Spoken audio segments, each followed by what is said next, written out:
నాకు మనస్ఫూర్తిగా నేను మాట అంట, నా తండ్రితో సమానుడు. జీవన్ రెడ్డి గారికి ఏ రకంగా అయితే కాంగ్రెస్ పార్టీ ట్రీట్ చేస్తున్నదో ఇది మంచి పద్ధతి కాదు. పార్టీలా పక్కన పెట్టేదాన్ని అటువంటి వ్యక్తిని ఈ వయసులో హింసించడం దానంత పాపం ఇంకోటి లేదు. ఆయనతోటి మాట్లాడవచ్చు, ఆయనని కన్విన్స్ చేసుకోవచ్చు. ఆయన పెద్ద టఫ్ క్యారెక్టర్ ఏం కాదు, పాపం మంచోడు, చాలా సౌమ్యుడు. ఇట్లా ఈ రకంగా మనక్షోభకి గురి చేయడం అన్నది ఇది కాంగ్రెస్ పార్టీ మంచి విధానం కాదు. ఏమి ఇప్పుడు ఎలక్షన్ల టైం, కానీ నేను నిజంగా కూడా నాకు కూడా బాధ ఉంది. చక్కగా పోయి ఆయనను పోయి పలకరిద్దామని ఉంది. ఎలక్షన్స్ టైం కాబట్టి పోతలేను నేను, బాగుండదేమో, ఆయనకు కూడా మంచిది కాదు. నేను ఎప్పుడు గౌరవిస్తా ఆయనని, అది ఆయనకు కూడా తెలుసు. ఆయనతో కొట్లాడ కూడా ఇష్టం లేకుండా నాకు. నేను లోపల అనుకుంటుంటే ఈ పెద్ద మనిషి ఇటు ఎందుకు వస్తుండు కరీంనగర్ వాళ్ళు, కానీ ఆయన కరీంనగర్కి ఎక్కువ సుపరిచితుడు, ఇక్కడికి ఎందుకు వస్తుండ అని అనుకుంటుంటే ఆయన వచ్చిండు, తప్పు చేసిండ్రు.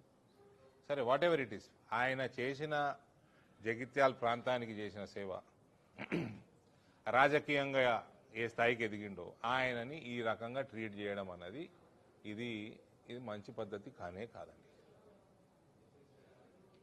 మీకు ఎమ్మెల్యే మనుషులకు ఏమైనా టికెట్లు ఇవ్వాలి, ఎమ్మెల్యేని తీసుకున్నారు, ఆయన వచ్చిండు అభివృద్ధి కోసం వచ్చిండు. సరే, ఎంత అభివృద్ధి చేస్తారో చూద్దాం. ఆయన చేసే అభివృద్ధిని మా దయ్యతో అయ్యేటి అవుతున్నాయి అంతే. నేను ఆయనతో ఫోటోలు దిగితే పెద్ద అది అడ్మినిస్ట్రేటివ్ ఫోటోలు, అవి ఆర్గనైజేషన్ ఫోటోలు కావు, nothing to do with organisation. Revanth Reddy Narendra మోడీతో ఫోటోలు వచ్చినట్టు, అమిత్ షా తోటి వచ్చినట్టు ఇవి అంతే. No other, you need not read between the lines.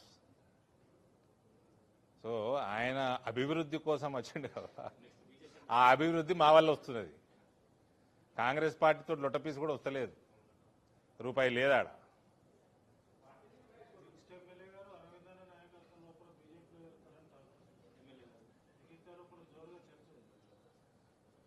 So అదే ఇప్పుడు ఎంత చిక్కుముడు పడిపోయిందంటే ఆ మెదడు జగిత్యాలు ఎంటర్ కాగానే ఫ్లెక్సీలు చూసి, ఇదేంటరా ఈయన ఇప్పుడు తెలుగుదేశంలో ఉండే ఇప్పుడు ఏడున్నాడు, ఈయన స్పీకరు జడ్జి ఏమో ఒక బీఆర్ఎస్ అన్నాడు, ఈడ కాంగ్రెస్ ఫ్లెక్సీలు ఉన్నాయి, ఎల్రామన్న ఇండ్లు ఉన్నాడు, అందులోకి పోయేటట్టున్నాడు, మళ్ళా పచ్చకండగా కప్పుకుంటాడా. ఇది ఏందండి జగిత్యాలు ఇట్లా సత్యన్న అంటే నాసుంటోడు కూడా అర్థమవుతలేదంటే చూడండి, చిక్కుముడి పడిపోయింది మెదడు. మీ క్వశ్చన్లకి నేను ఆన్సర్ ఇవ్వలేను. మళ్ళీ ఆయననేమో పార్టీ మారిండు, మరి మారలేదంటున్నాడు. మరి మారలేదంటే కాంగ్రెస్ నచ్చుతలేదా, మళ్ళా మారుతాడా? మరి మారితే ఏ పార్టీలకు పోతాడో ఆయన చెప్పాలి.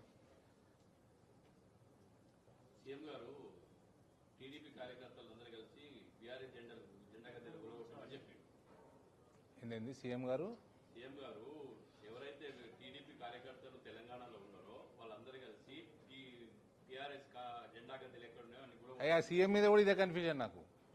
ఆయన కాంగ్రెస్ ముఖ్యమంత్రి, టీడీపీ కార్యకర్తలకు ఎప్పుడైంది?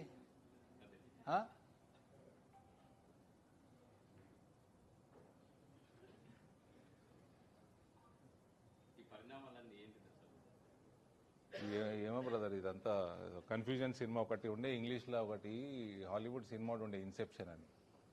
వానికి కలబడుతుంది, కలబడుతుంది, ఆ కళలో మళ్ళీ కలబడుతుంది, మళ్ళీ ఆ కళలో ఇంకో కళ పడతా ఉంటుంది. అట్లుంది జగిత్యాల రాజకీయం. చాలా పెద్ద హిట్ మూవీ అది ఇన్సెప్షన్.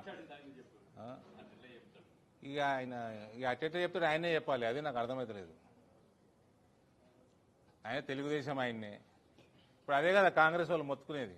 ఇప్పుడు నల్గొండ మంత్రులు కానీ, మహబూబ్నగర్ వాళ్ళు కానీ, ఖమ్మం వాళ్ళు కానీ, వీళ్ళందరూ వాళ్ళకు కూడా కన్ఫ్యూజనే ఉంది, ఏ పార్టీ ముఖ్యమంత్రి అని.